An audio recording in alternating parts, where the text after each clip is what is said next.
ગઈ તારીખ 14મી નવેમ્બર 2024ના રોજ વલસાડ જિલ્લાના પારડી પોલીસ સ્ટેશન વિસ્તારની એક કોલેજન યુવતીના દુષ્કર્મ અને હત્યાના કેસમાં ખૂબ મોટી સફળતા 10 દિવસની મહેનત બાદ વલસાડ જિલ્લા પોલીસને મળી હતી. આ આરોપી રાહુલ કરમબીર જાટ, જે 4થી વધુ રાજ્યોમાં અલગ અલગ આંતરરાજ્ય ચોરી અને અલગ અલગ મારામારી અને આર્મ્સ એક્ટના ગુનાઓમાં સંડોવાયેલો છે, એ રાહુલ કરમબીર જાટ, જે મૂળ રોહતકનો છે, એને પકડી પાડવામાં સફળતા 24 નવેમ્બરના રોજ મળી હતી. એ આરોપીની પ્રથમ દિવસની પૂછપરછ દરમિયાન પારડી દુષ્કર્મ હત્યા કેસ ઉપરાંત અલગ અલગ 4 રાજ્યો આંધ્રપ્રદેશ, કર્ણાટકા, તેલંગાના અને વેસ્ટ બેંગાલ, અલગ 4 રાજ્યોમાં કુલ મળીને 5 હત્યાના બનાવો ડિટેક્ટ કરવામાં વલસાડ જિલ્લા પોલીસને સફળતા મળી હતી. આરોપીના કુલ 10 દિવસના રિમાન્ડ તારીખ 5 ડિસેમ્બર 2024ના રિમાન્ડ લેવામાં આવ્યા હતા અને આરોપી દ્વારા અન્ય હત્યાઓ કે અન્ય કોઈ ગુનાઓ કર્યા છે એ બાબતે સઘન પૂછપરછ, સઘન ઇન્ટ્રોગેશન એસઆઈટીની ટીમ દ્વારા કરવામાં આવી રહ્યું હતું. અને આ ઇન્ટ્રોગેશન દરમિયાન એક મોટી સફળતા વલસાડ જિલ્લા પોલીસને મળી છે.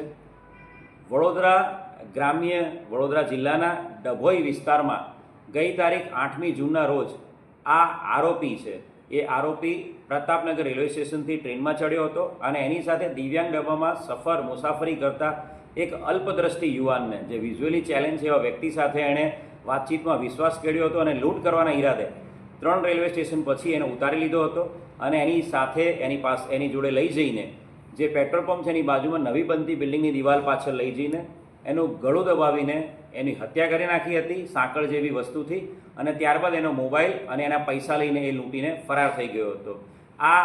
કન્ફેશન, આજે એણે જે હકીકત જણાવી છે, એ ડભોઈ પોલીસ સ્ટેશન વડોદરા ગ્રામ્યમાં બનેલા 11મી જૂનના બનાવ સાથે ટોટલી મેચ થાય છે અને આ બાબતે વડોદરા ગ્રામ્ય એસપી અને વડોદરા ગ્રામ્ય પોલીસને સંપૂર્ણ હકીકતથી વાકેફ કરવામાં આવ્યા હતા. અને આ બનાવ અનુસંધાને જે વ્યક્તિ મરણ ગયેલ છે, એ મરણ ગયેલ વ્યક્તિ ફૈયાઝ અહેમદ મહેબૂબ અહેમદ શેખ, જે મૂળ નંદુરબાર મહારાષ્ટ્રનો છે, એની વડોદરા ગ્રામ્યમાં દાખલ કરવામાં આવ્યો છે અને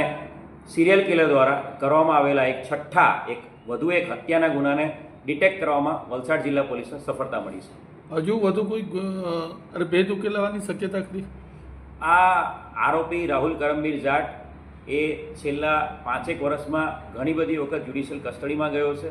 આરોપી રાજસ્થાનની જેલમાં, જયપુર જોધપુરમાં, આરોપી ઉત્તર પ્રદેશની સહરાનપુર જેલમાં, એની સાથે સાથે ઉત્તરાખંડની દહેરાદૂન જેલમાં, અલગ અલગ જેલમાં અલગ અલગ સમયમાં એ જેલમાં રહેલો હતો. એની જ્યુડિશિયલ કસ્ટડીના સમય સિવાયના સમયમાં એના દ્વારા કરવામાં આવેલા રોડવેઝમાં જે નોકરી, જે ડ્રાઈવરી ક્લીનરી કરતો હતો, એ રોડવેઝમાં જે કામ કરતો હતો, એ બધો ડેટા મેળવવામાં આવી રહ્યો છે અને એના દ્વારા સમગ્ર રાજ્યમાં અને સમગ્ર દેશમાં કોઈપણ જગ્યાએ કોઈ ટ્રેનની અંદર ચાલુ ડબ્બામાં કોઈ લાશ મળેલી હોય, ચાલુ ટ્રેનમાં કોઈ ડબ્બામાં, એ બાબતે સ્ટેટ ક્રાઇમ રેકોર્ડ બ્યુરો અને નેશનલ ક્રાઇમ રેકોર્ડ બ્યુરો સાથે પણ સંપર્ક કરવામાં આવ્યો છે અને અલગ અલગ રાજ્યોના તમામ રેલવેના એસપી સાથે અમે સીધા સંપર્કમાં છીએ અને આવા કોઈપણ બનાવ બાબતે જે આરોપી છે એની સાથે પૂછપરછ પણ કરવામાં આવે છે અને આરોપીના ટેકનિકલ ડાટા સાથે એનું મેચિંગ કરવામાં આવે છે અને આ બાબતે હાલ વધુ તપાસ ચાલી રહી છે. આર્યો આ ભેદ કઈ રીતે ઉકેલાયો?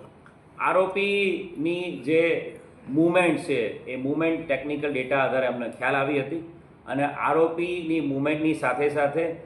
મેં આપને કહ્યું એ પ્રમાણે સમગ્ર રાજ્યના અલગ અલગ પ્લેસીસ પર જે દાખલ થયેલા અનડિટેક્ટ બનાવો છે, જે બનાવોમાં શંકાસ્પદ કંઈ પણ જણાયું છે એવો ડેટા કલેક્ટ કરવામાં આવ્યો હતો અને એ ડેટાના આધારે આરોપીની જે મૂવમેન્ટ છે એ બાબતે પૂછપરછ કરવામાં આવી હતી. સાથે સાથે આરોપીએ ઘણા બધા મોબાઈલ ચોરેલા છે, એવા મોબાઈલો પણ રિકવર કરવામાં આવી રહ્યા છે. એના આધારે પણ એ જે મોબાઈલ છે એ કયા વિક્ટીમનું હોઈ શકે એ બાબતે તપાસ કરવામાં આવી હતી અને ચોક્કસ ઇન્ફોર્મેશન, ડેટા ગેધર કર્યા પછી એની સઘન પૂછપરછ કરતાં એણે આ ડભોઈમાં બનેલા બનાવને કબૂલાત આપી છે.